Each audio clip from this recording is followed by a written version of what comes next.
வணக்கம். நியூஸ் 4 செய்திகள். சென்னை லட்சுமிபுரம் பாரதியார் தெருவில் எழுந்தருளி அருள் பாலித்து வரும் அருள்மிகு ஸ்ரீ கிராமதேவி செல்லியம்மன் திருக்கோவில் குடமுழுக்கு நன்னீராட்டு பெருவிழா.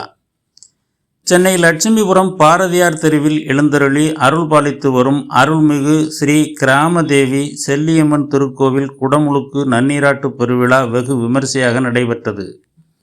கிராம தேவதை அருள்மிகு ஸ்ரீதேவி செல்லியம்மன் ஆலயத்தில் திருப்பணிகள் யாவும் நிறைவடைந்த நிலையில் நிகழும் மங்களகரமான பராபவ வருடம் ஆடி மாதம் 31ஆம் நாள் 16/8/2026 ஞாயிற்றுக்கிழமை காலை 10:45 மணிக்கு மேல் 11 மணிக்குள்ளாக நூதன ராஜகோபுரம், விமானம் மற்றும் பரிவார மூர்த்திகளுக்கும் புனராவர்த்தன ஜீரணோத்தாரண அஷ்டபந்தன மகா கும்பாபிஷேகம் நடைபெற்றது.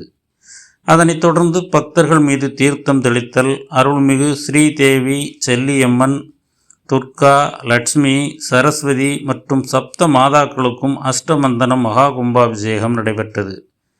கும்பாபிஷேகத்தை தொடர்ந்து அம்மன் அலங்காரம், தீபாராதனையும், அதனைத் தொடர்ந்து பகல் 12 மணி அளவில் சிறப்பு அன்னதானம் வழங்கும் நிகழ்ச்சியும், அதன் தொடர்ச்சியாக மாலை 6 மணிக்கு மேல் கிராம தேவதை அருள்மிகு ஸ்ரீதேவி செல்லியம்மன் திருவீதி உலாவும் நடைபெற்றது. விழாவுக்கான அனைத்து ஏற்பாடுகளையும் கும்பாபிஷேக விழா குழுவினர் மற்றும் ஆலய நிர்வாகிகள் சிறப்பாக செய்திருந்தனர். நியூஸ் 4 செய்திகளுக்காக வை மாரிமுத்து.